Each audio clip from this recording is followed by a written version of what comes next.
ప్రియులారా, కొద్ది సమయము మనము దేవుని వాక్యానికి విలువనిచ్చి మనము కేటాయిద్దాం. చదవబడినటువంటి రెండు లేఖన భాగాలు, అటు ఆదికాండములో ఉన్నటువంటి మాట కానీ ఎఫెసీ పత్రికలో ఉన్నటువంటి మాట కానీ, వీటిని మనము జాగ్రత్తగా మనం గమనిస్తే వివాహ వ్యవస్థను ఆరంభించిన వాడు సృష్టికర్త అయిన దేవుడు అని మనకు అర్థమవుతోంది. ఈరోజు మీరు నేను మనందరము కూడా ఈ కార్యక్రమానికి హాజరవ్వడానికి ఇది ఒక మంచి కార్యము గనుక జాగ్రత్తగా ఆలోచిద్దాం. మంచి కార్యము గనుక మనందరం హాజరయ్యాం. మంచి కార్యము కాకపోతే మనం ఎందుకు హాజరవుతాం? వివాహ కార్యక్రమానికి హాజరైనంతగా విడాకుల కార్యక్రమానికి ఎవరైనా హాజరవుతారా? హాజరవరు. విడాకులను మనం ఇష్టపడం, వివాహాన్ని ఇష్టపడతాం. విడాకులను మనం హర్షించం, వివాహాన్ని హర్షిస్తాం. దీని అర్థం మంచిని ప్రశంసించేటువంటి లక్షణం మనందరికీ ఉంది, మంచిని ఆహ్వానించేటువంటి గుణం మనందరికీ ఉంది, మంచిని ప్రేమించే తత్వం మనందరికీ ఉంది, మంచిని ఆహ్వానించేటువంటి నైజం మనందరికీ ఉంది. మరి మంచి అనేది సమాజంలో ఉండగా ఆ మంచిని మనం ఇష్టపడుతున్నాము అని అంటే ఈ మంచికి మూలం ఎక్కడో ఉండాలిగా. మూలము లేకుండా ఏది కూడా ఉనికిలో ఉండదు. మన కళ్ళ ముందు నదులు కనబడతాయి, ప్రవహించే నదిని మనం చూస్తాం, కానీ ఆ నది ఎక్కడో పుట్టే ఉంటుందిగా. ఆ నదికి మూలము ఒక పుట్టినిల్లు, ఒక పుట్టుక స్థలం ఎక్కడో ఉంటుందిగా. గనుక దేనికైనా ఒక మూలం ఉంటుంది. అలాంటప్పుడు మంచికి మూలం ఎక్కడా అని మనం ప్రశ్నిస్తే, జతపరచబడడానికి సిద్ధంగా ఉన్నటువంటి సందీప్ మరియు ప్రహర్ష, లేదా వారి లాంటి పెళ్లి కుమారులు పెళ్లి కుమార్తెలు ఎందరో ఈ ప్రపంచంలో, మీరైనా నేనైనా మనందరమైనా వారి మధ్య ఎప్పుడు ఏమి ఉండాలని మనం కోరుకుంటాం? సహజంగా ప్రేమ. ప్రేమ అనేది మంచి లక్షణం, పగ అనేది చెడు లక్షణం. భార్యాభర్తల మధ్య ప్రేమ అనేటువంటి మంచి లక్షణమే ఉండాలనేది మనందరి కోరిక. అది ఉన్నప్పుడు మనం ఇష్టపడతాం, అది ఉన్నప్పుడు మనం ఆనందిస్తాం. మరి ప్రేమ అనేటువంటి లక్షణము మంచిదైతే ఈ మంచి లక్షణానికి మూలం ఎక్కడ అని మనం ప్రశ్నిస్తే, దేవుని గ్రంథమైన బైబిల్, ఆ పరిశుద్ధ గ్రంథం చెబుతోంది. ఇందులో యోహాను గారు రాసిన మొదటి పత్రిక అనే పుస్తకంలో 4వ అధ్యాయము అందులోని 8వ వచనము ఈ రీతిగా ఉంది. యోహాను గారి మొదటి పత్రిక 4వ అధ్యాయము 8వ వచనం, దేవుడు ప్రేమ స్వరూపి అని పైనుండి కింద ఫుట్నోట్లో దేవుడు ప్రేమ అయి ఉన్నాడు అని కనబడుతోంది. దేవుడు ప్రేమ అయి ఉన్నాడు అంటే అర్థం ఏమిటి? దేవునిలో ప్రేమ ఉందని కాదు, ప్రేమకు స్వరూపమే దేవుడు. ఎంత అద్భుతమైనటువంటి వాస్తవం ఇది. ప్రేమ అనేది మంచిదైతే ఆ మంచికి ప్రతిరూపమే దేవుడు. దేవునిలో ప్రేమ ఉంది అని కనబడుతోందా? దేవుడే ప్రేమ అయి ఉన్నాడు అని కనబడుతోందా? దేవుడే ప్రేమ అయి ఉన్నాడు. ప్రేమకు ప్రతిరూపము దేవుడు. ప్రేమకే కాదు, జాలికి, దయకు, కరుణకు, మంచికి, జ్ఞానానికి, ఇలాంటి లక్షణాలు మనం ఎన్ని మాట్లాడుకున్నా ఈ లక్షణాలన్నిటికీ ప్రతిరూపమే దేవుడు. ప్రేమకు మాత్రమే కాదు. ఎందుకు దేవుని గురించి ప్రస్తావన? ఈరోజు మనందరం వివాహాలు చేసుకుంటున్నామంటే ఈ లోకంలో ఆ వివాహ బంధాన్ని, వివాహ వ్యవస్థను ప్రవేశపెట్టిన వాడే నేను మాట్లాడుచున్న దేవుడు. ఏదో పెళ్లి చేసి మీ బతుకులు మీరు బతకండి అని చెప్పలేదు దేవుడు. వివాహమైన తర్వాత ఆ దంపతులు ఎలా ఉండాలో ఆ దేవుడే, ఆ వ్యవస్థను ప్రవేశపెట్టిన దేవుడే తన గ్రంథములో తెలియజేశాడు. పెళ్లి చేసుకోవడం అంటే ఆ రోజు ఘనంగా అందరి ముందు పెళ్లి చేసుకొని వెళ్ళిపోవడం కాదు. పెళ్ళి బాగా జరిగింది అని అంటాం పెళ్ళి అయిపోయిన తర్వాత. ఎందరో పెళ్ళిళ్ళు మనం చూసాం, ఎందరో పెళ్ళిళ్ళకు మనం హాజరవుతున్నాం. అదేంటో కొన్ని చోట్ల పెళ్ళైన 6 నెలలకే కోర్టు మెట్లు ఎక్కుతున్నారు, పెళ్ళైన కొద్ది కాలానికే విడిపోతున్నారు. విడిపోవాలనే ఆలోచన ఎందుకు వచ్చింది? కోర్టు మెట్లు ఎక్కాలనేటువంటి ఆలోచన దంపతులకు ఎందుకు వచ్చింది అంటే ఏదో అక్కడ కొదువైంది, ఏదో అక్కడ తక్కువైంది. కనుక పెళ్ళి ఘనంగా ఉండడం అంటే పెళ్ళి అయిన రోజు ఘనంగా ఉండడం కాదు, జీవితాంతము కూడా వారిద్దరి జీవితాలు ఘనంగా ఉండాలి. ఘనంగా ఉండాలి అని అంటే ఈ వివాహ వ్యవస్థను ప్రవేశపెట్టిన దేవుని మాట వినక తప్పదు. మన ఇళ్ళలో పిల్లలు ఉంటారు, ఆ పిల్లల బ్రతుకులు బాగుండాలంటే పెద్దల మాటలు వినాలి. పెద్దల మాటలు వినని పిల్లల భవిష్యత్తు బాగుండదు. పెద్దల అనుభవంతో చెబుతారు, పెద్దలు జ్ఞానంతో చెబుతారు. ఆ జ్ఞానము గల మాటలతో పిల్లలకు జీవిత పాఠాలు చెప్పినప్పుడు వారు వాటిని పట్టించుకోకపోతే వాటి ఫలితాన్ని ఖచ్చితంగా అనుభవిస్తారు. మరి ప్రపంచానికి పెద్ద ఎవరు? మానవ జాతికి పెద్ద ఎవరు? మానవులను పుట్టించినది ఎవరు? సృష్టికర్త అయిన దేవుడే. మనము చూసే విశ్వమంతా కలిగించిన సృష్టికర్త దేవుడు. జంతువులు కానీ, పక్షులు కానీ, పురుగులు కానీ, చేపలు కానీ, సమస్త జీవరాశులను కలిగించిన సృష్టికర్తే దేవుడు. మరి మానవులలో పురుషులను, మానవులలో స్త్రీలను, స్త్రీ పురుషులను ఇరువురిని కలిగించిన వాడు దేవుడే. స్త్రీ పురుషులు ఇరువురిని కలిపి మానవులు అని మనం పిలుస్తున్నాం. కలిగించిన దేవుడు పురుషులను మాత్రమే కలిగించవచ్చుగా, లేదా స్త్రీలను మాత్రమే కలిగించవచ్చుగా?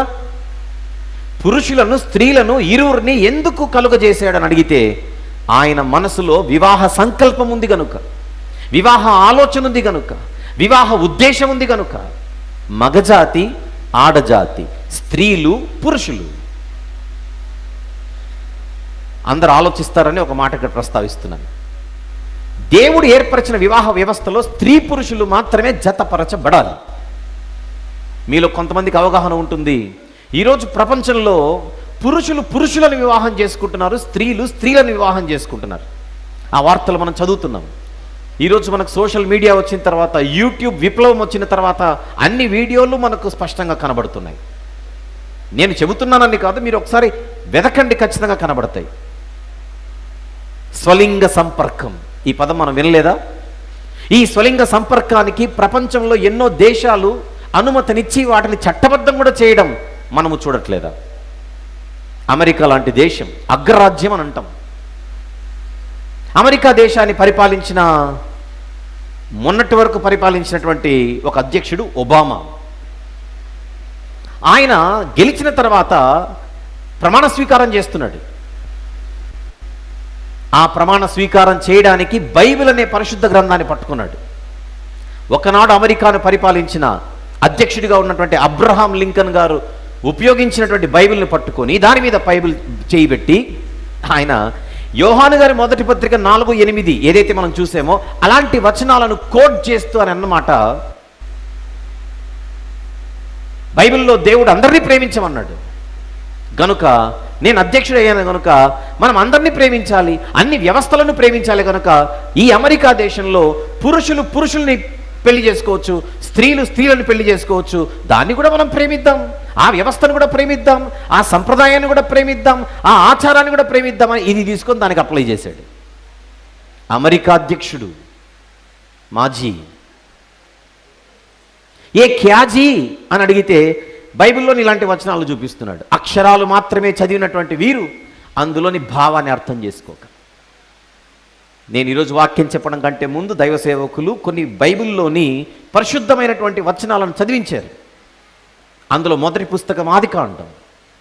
ఆదికాండములో దేవుడు పురుషుడిని స్త్రీని కలుగజేసి వారిని జతపరిచాడు. ఒక పురుషుడికి తోడుగా వివాహ బంధములో మరొక పురుషుడిని ఆయన ఇవ్వలేదు. ఒక స్త్రీకి తోడుగా వివాహ బంధములో మరొక స్త్రీని ఇవ్వలేదు. అది దేవుని వ్యవస్థ కాదు, దేవుడు పెట్టిన సిస్టమ్ కాదు, అది దేవుని చిత్తము కాదు. భ్రష్టు పట్టిపోతున్నటువంటి వైవాహిక వ్యవస్థ ఈరోజు ప్రపంచంలో కనబడుతోంది. ఒక తల్లి, మన భారతదేశంలోనే ఒక తల్లి ఒకరోజు పత్రిక ప్రకటన ఇచ్చింది. ఆ ప్రకటనలో ఏమనిందో చెప్పనా? నాకు ఒక కొడుకు ఉన్నాడు, వాడికి ఒక వరుడు కావాలి, వధువు కాదు. నాకు ఉన్నాడు ఒక కొడుకు, వాడికి కావాలి ఒక వరుడు. వరునికి వరుడా? ఎంత దౌర్భాగ్యమైన పరిస్థితి.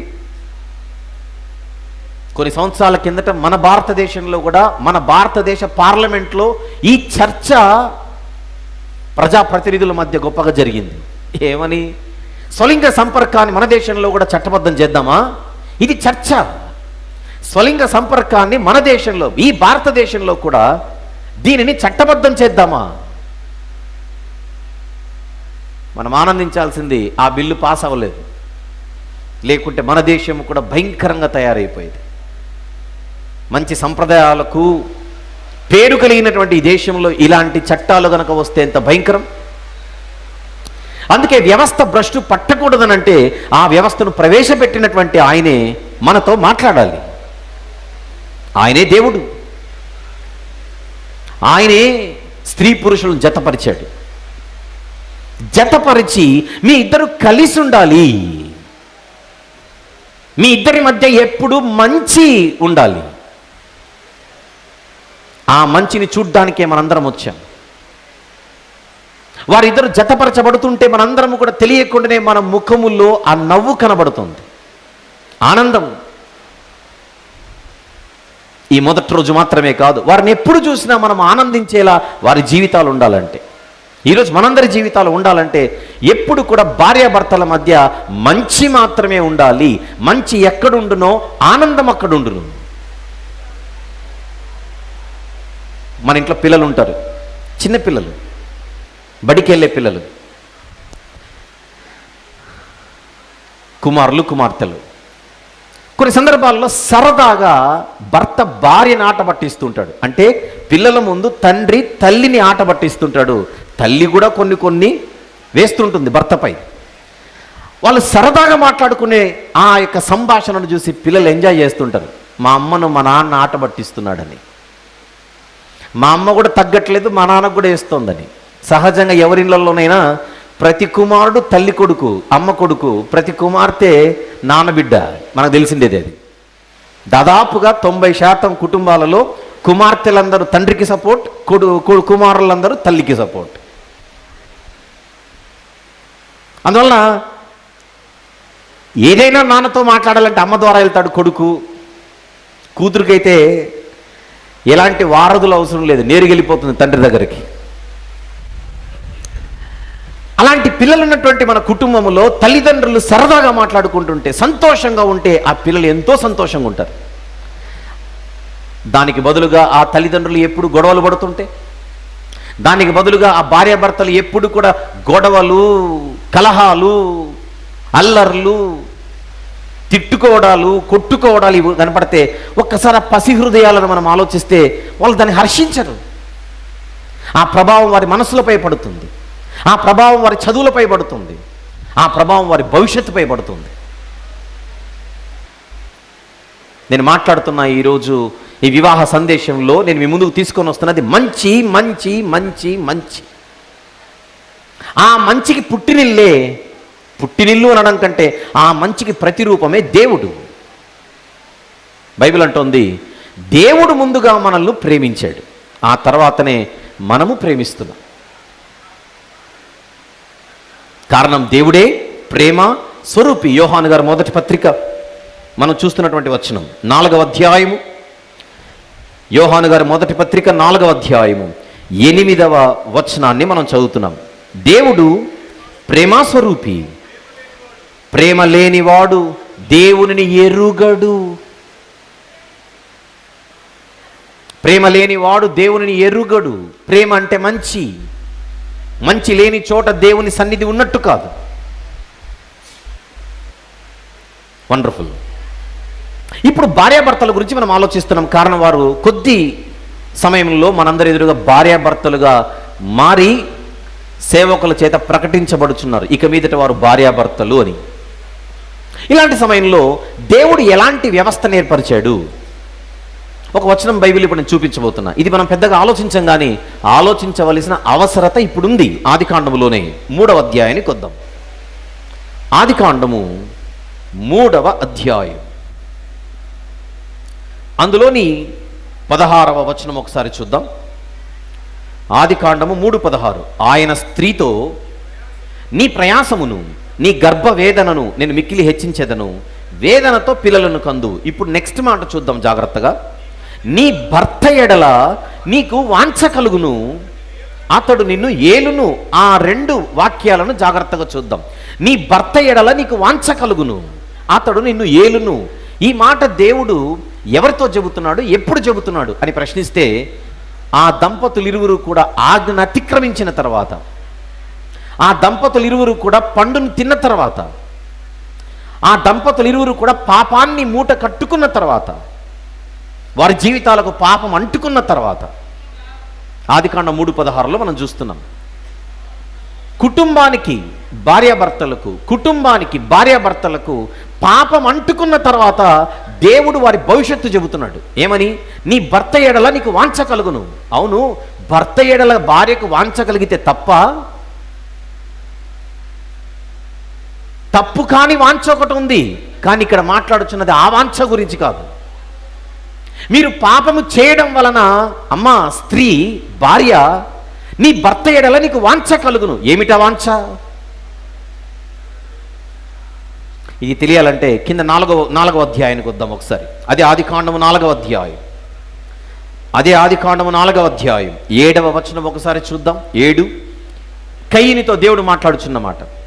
నీవు సత్క్రియ చేసిన ఎడల తలెత్తుకునవా, సత్క్రియ చెయ్యని ఎడల వాకిట పాపము పొంచియుండును. నెక్స్ట్ మాట, నీ ఎడల దానికి వాంఛ కలుగును. దేనికి ఎవరి ఎడల వాంఛ కలుగును? పాపానికి. కయీను మనిషి, పాపానికి నీ ఎడల వాంఛ కలుగును. ఏమిటా వాంఛ? పాపానికి కూడా వాంఛ ఉంటుందా? గమనించండి, పాపానికి కూడా వాంఛ ఉంటుందా? ఉంటుంది. ఏమిటా వాంఛ? ఈ మనిషిని నా అదుపాజ్ఞలలో పెట్టుకోవాలి, ఈ మనిషిని నా కంట్రోల్లో పెట్టుకోవాలి, ఈ మనిషిని నా స్వాధీనంలో ఉంచుకోవాలి, నేను చెప్పినట్టుగా ఈ మనిషి నడవాలి. ఇది పాపానికి ఉండే వాంఛ. ఆ పాపము చేసిన తర్వాత స్త్రీతో అంటున్నాడు, నీ భర్త ఎడల నీకు, చెప్పండి, వాంఛ. ఏమిటా వాంఛ? పాపపు వాంఛ. భర్త ఎడల భార్యకుండే పాపపు వాంఛ ఏమిటి అని అడిగితే, ఇందాక చెప్పాను, పాపము కాని వాంఛ ఒకటి ఉంది, అది సహజ వాంఛ. నేను దాని గురించి మాట్లాడట్లా. ఇక్కడ నేను మాట్లాడుచున్నది పాపము వలన పుట్టు వాంఛ. ఏమిటది? నా గుప్పిట్లో పెట్టుకోవాలి. పాపానికి ఉండే వాంఛ ఏమిటి? కయీనుతో చెబుతున్నాడు దేవుడు, ఈ మనిషిని నా గుప్పిట్లో పెట్టుకోవాలి, ఈ మనిషిని నా స్వాధీనంలో ఉంచుకోవాలి, ఈ మనిషిని నా కంట్రోల్లో ఉంచుకోవాలి. జాగ్రత్తగా విందాం, కొద్దిసేపే మాట్లాడతాను. దేవుడు అంటున్నాడు, అమ్మా నీ భర్త ఎడల నువ్వు పాపము చేయడాన్ని బట్టి పాపపు పర్యవసానం, పాపపు ఫలితం, పాపం యొక్క ప్రభావం నీ భర్త ఎడల నీకు వాంఛ కలుగును. ఏమిటా వాంఛ? మా ఆయన నా గుప్పిట్లో ఉండాలి, అది వాంఛ. మా ఆయన నా కంట్రోల్లో ఉండాలి, అది వాంఛ. మా ఆయన నేను చెప్పినట్టుగా వినాలి, అది వాంఛ. దేని వలన వచ్చే వాంఛ ఇది? దేని వలన వచ్చే వాంఛ ఇది?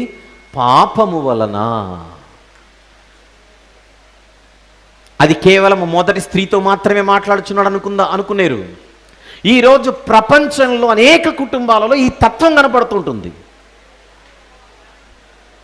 ఇది సరిపోదన్నట్టు కుటుంబాలలో ఉండే భార్యలకు మూడో వ్యక్తులు సలహా ఇస్తుంటారు. ఏమిటి? మీ ఆయన నువ్వు గుప్పిట్లో పెట్టుకోవాలి. ఆహా, ఎంత నీతిగల మాట ఇది. మీ ఆయనను నువ్వు గుప్పిట్లో పెట్టుకోవాలి,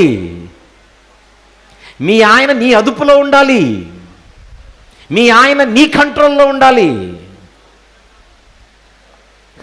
బైబిల్ అంటోంది అది పాపపు ప్రభావం. బైబిల్ ఏం చెప్పింది? మీ ఆయనకు నువ్వు లోబడి ఉండాలి. అది ఇష్టముతో, కష్టముతో కాదు, ఇబ్బందిగా కాదు. మొదటి ఆదాము, ఆది కాండంలో మనకు కనబడే మనిషి ఎవరు? మొదటి ఆదాము. మొదటి ఆదాము గారి వలన, మొదటి ఆదాము గారి జీవితంలో కనబడుతోంది.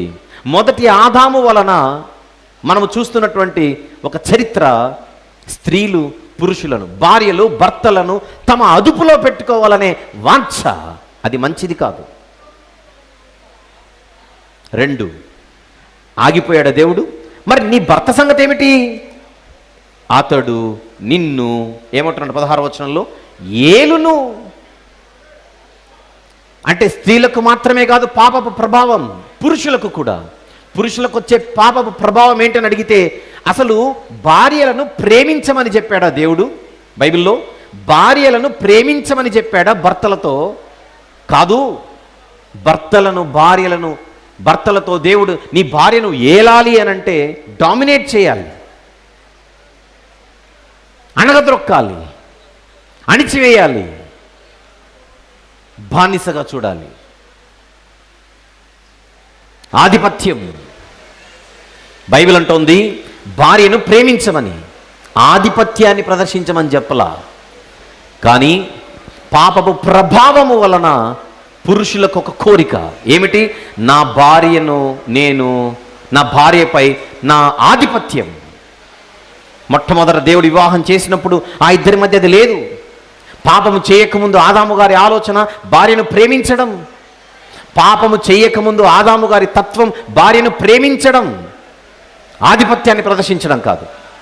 పాపము చేయకముందు హవ్వమ్మ గారికి ఉన్న తత్వం భర్తకు లోబడడం ఇష్టముతో. కానీ పాపము చేసిన తర్వాత తత్వం మారిపోయింది. పాపపు ప్రభావం వలన కుటుంబ పరిస్థితులు మారిపోయాయి. ఇది మొదటి ఆదాము చరిత్ర. డ్యామేజ్. మొదటి ఆదాము ద్వారా డ్యామేజ్ చోటు చేసుకుంది. కానీ చరిత్రలో ఆ డ్యామేజ్ని రిపేర్ చేయడానికే 2000 సంవత్సరాల క్రితం కడపటి ఆదాముగా ఈ లోకానికి వచ్చిన రక్షకుడే ప్రభు అయిన యేసుక్రీస్తు వారు.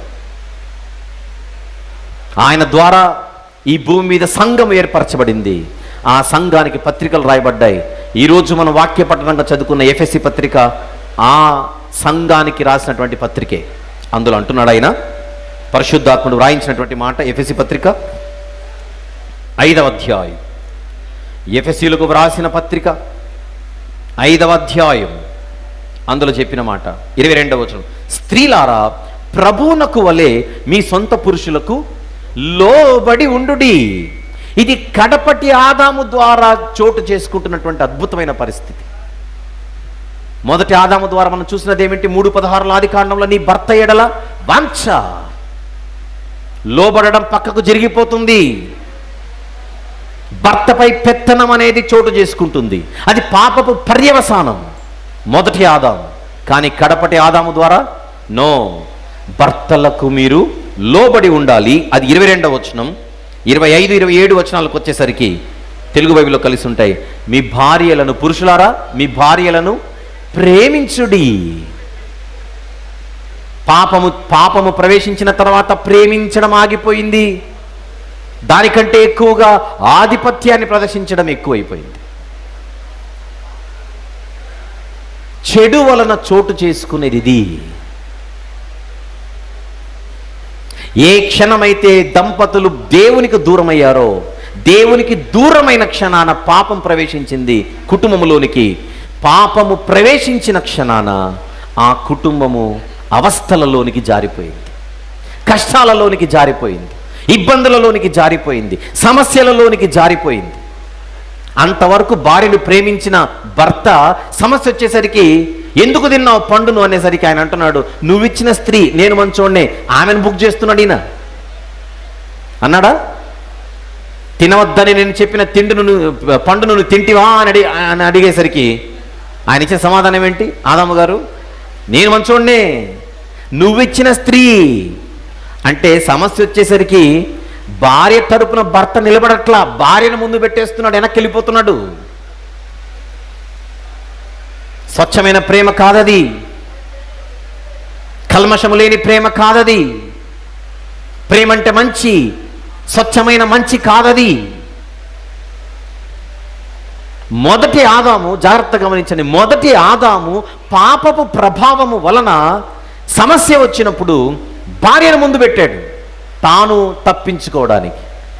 కడపటి ఆదాము సమస్య వచ్చినప్పుడు సంఘము కొరకు తానే ప్రాణం పెట్టాడు. అది డిఫరెన్స్. ఏది నిజమైన ప్రేమ, ఏది స్వచ్ఛమైన ప్రేమ? భార్యాభర్తల మధ్య మొదటి ఆదాముకున్న ప్రేమ ఉండాలా, కడపటి ఆదాముకున్న ప్రేమ ఉండాలా? ఒక్కసారి మనం ఆలోచించాలి. ఈరోజు సందీప్ అండ్ ప్రహర్ష వీళ్ళిద్దరు ఒక మంచి ఆలోచన, తీర్మానం తీసుకోవాలి. మీ ఇద్దరి మధ్య ప్రేమ ఉండాలి. ఏ ప్రేమ? మొదటి ఆదాము ప్రేమనా, కడపటి ఆదాము ప్రేమనా? మొదటి ఆదాము ప్రేమ అయితే కష్టాలు వచ్చినప్పుడు విడిచిపెట్టేస్తారు, ఇబ్బందులు వచ్చినప్పుడు ఒకరినొకరు బుక్ చేసేసుకుంటారు. నేను మంచోడ్నే, మావిడిదే తప్పు, నేను మంచిదాన్నే, మా ఆయనది తప్పు. అంతేనా? Blame game. అదే కుటుంబంలో మొదటి ఆదాము తత్వము కాకుండా కడపటి ఆదాము తత్వం ఉంటే, ఒకవేళ భార్యలో ఏదైనా చిన్న పొరపాట్లున్నా ప్రేమ అన్ని దోషములను కప్పును. భర్త ఒకవేళ ఏదైనా పొరపాటు చేసిన భార్య కప్పి ఒకరినొకరు ఒక త్యాగపూరితమైన క్షమించుకునేటువంటి తత్వం, ప్రేమించుకునేటువంటి తత్వం, షరతు లేని ప్రేమలు. అందుకే మనందరి కుటుంబాలకు క్రీస్తు తత్వం అవసరము. ఆ క్రీస్తులో బైబిల్ అంటుంది, కొలస్సీ పత్రిక 2:9, దేవత్వం యొక్క సర్వ పరిపూర్ణత శరీరముగా క్రీస్తునందు నివసించుచున్నది. ఈరోజు కేవలం సందీప్ అండ్ ప్రహర్ష మాత్రమే కాదు, మనందరి కుటుంబాలలో ఆయన తత్వం ఉంటే, ఆయన సన్నిధి ఉంటే, ఆయనతో కుటుంబాలు మమేకమైతే, ఆయనతో కుటుంబాలు కనెక్ట్ అయితే ఆ కుటుంబాలు గొప్పగా కట్టబడతాయి. ఇరు కుటుంబాల పెద్దలు వీరి పెళ్లికి అంగీకరించి సమ్మతి తెలిపి అనుమతినిచ్చి, పెద్దలు అనుమతినివ్వగా ఈ పెళ్లి జరుగుతోంది. పెద్దల కంటే ముందు దేవుడు చల్లని చూపు చూపగా ఈ పెళ్లి జరుగుతోంది. వీరిద్దరి వివాహానికి మొదటి కారకుడు దేవుడు, 2 కుటుంబ పెద్దలు, 3 సంఘ పెద్దలు అంటే సేవకులు. ఈరోజు సేవకులు కూడా వచ్చి వివాహము జరుపుతున్నారు అని అంటే సేవకులు కూడా కారణం ఈ పెళ్లికి. అందుచేత ఈ ముగ్గురు ఎడల మీరు సదా కృతజ్ఞులుగా ఉండాలి. దేవుని ఎడల నంబర్ 1, కుటుంబ పెద్దల ఎడల నంబర్ 2, అలాగనే సేవకులైనటువంటి దైవదాసుల ఎడల, సంఘము ఎడల నిరంతరము సదా వాళ్ళు కృతజ్ఞులై ఉండాలి. నేను ముగించే ముందుగా నేను ఒక్క 2 విషయాలు చెప్పి ముగిస్తాను. సందీప్ అనే పేరుకు వెలుగు అని అర్థం. పేరుకు తగ్గ తీరును కలిగి తన కుటుంబంలో ఎప్పుడు వెలుగుండేలా నువ్వు చూసుకోవాలి. బైబిల్ అంటోంది దేవుడు వెలుగై ఉన్నాడు. నిజమైన వెలుగు ఎవరు? దేవుడు. ఆ దేవుని సన్నిధి ఎల్లవేళలా నీ కుటుంబంలో ఉండేలా కుటుంబ యజమానిగా నువ్వు చూసుకుంటే, సందీప్ అనే పేరు నీకు మాత్రమే కాదు కుటుంబం అంతటికి ఉంటుంది. కుటుంబంలో ఎప్పుడు వెలుగు ఉంటుంది కనుక దేవుడు వెలుగు, ఆయన వాక్యము వెలుగు, ఆయన సన్నిధి వెలుగు. సందీప్ ఆ పేరును గుర్తుపెట్టుకొని తన కుటుంబంలో వెలుగు ఎప్పుడు ఉండేలా చూడాలి. విషయం ఏంటంటే, వెలుగు ఎక్కడుండునో ఆనందం అక్కడుండును. ప్రహర్ష అనే పేరుకి ఆనందం అని అర్థం. అందువలన సందీప్ అవసరమే కుటుంబానికి, ప్రహర్ష అవసరమే. వెలుగుంటే సరిపోదు, ఆనందం ఉండాలి. ఆనందం ఉంటే సరిపోదు, వెలుగు ఉండాలి. అందుకే ఈరోజు మన ముందు జతపరచబడుచున్నది సందీప్ ప్రహర్ష మాత్రమే కాదు, ఒక వెలుగు, ఒక ఆనందం. ఈ ఇద్దరిని దేవుడు జతపరుస్తున్నాడు. రైట్? ఒక వచనం బైబిల్లో చూసి ముగించుకుందాం. నెహెమ్యా గ్రంథం 8వ అధ్యాయం. నెహెమ్యా గ్రంథము 8వ అధ్యాయం, అందులోని 10వ వచనములో చివరి మాట ఒక్కసారి చూద్దాం. 10వ వచనంలో చివరి మాట, యెహోవా యందు ఆనందించుట వలన మీరు బలమొందుదురు అనుంది. యెహోవా యందు ఆనందించుట వలన మీరు బలమొందుదురు. యెహోవా యందు ఆనందించుట అంటే దేవునిని ప్రేమించుట, ఆయన సన్నిధిని ప్రేమించుట, ఆయన వాక్యమును ప్రేమించుట, ఆయన సంఘమును ప్రేమించుట, ఆయన పిల్లల సహవాసమును ప్రేమించుట, ఆయన తత్వమును ప్రేమించుట. అందుకే అమ్మ ప్రహర్ష, నువ్వు ఎప్పుడు ఆనందంగా ఉండాలి. రైటా? దేవుని సన్నిధిని ప్రేమిస్తూ దేవుని యందు ఆనందిస్తుండు. మీ ఆయన ఎప్పుడు నీతోనే ఉంటాడు. భార్యను ఎంతో ప్రేమించి రైట్, తెలిసిండేదే కదా. గనుక సందీప్ అనే ఈ వెలుగుని, ప్రహర్ష అనేటువంటి ఈ ఆనందాన్ని కలుపుతున్న ఆ దేవాది దేవునికి మనందరము కూడా సమస్త మహిమ, ఘనత, ప్రభావములు చెల్లించబద్దులమై ఉన్నాం. ఈ వెలుగు, ఆ ఆనందం సదా ఈ కుటుంబంలో ఉండాలని మనసారా ఆకాంక్షిస్తూ వారిని ఆశీర్వదిస్తూ ఈ మాటలు ముగిస్తున్నాను.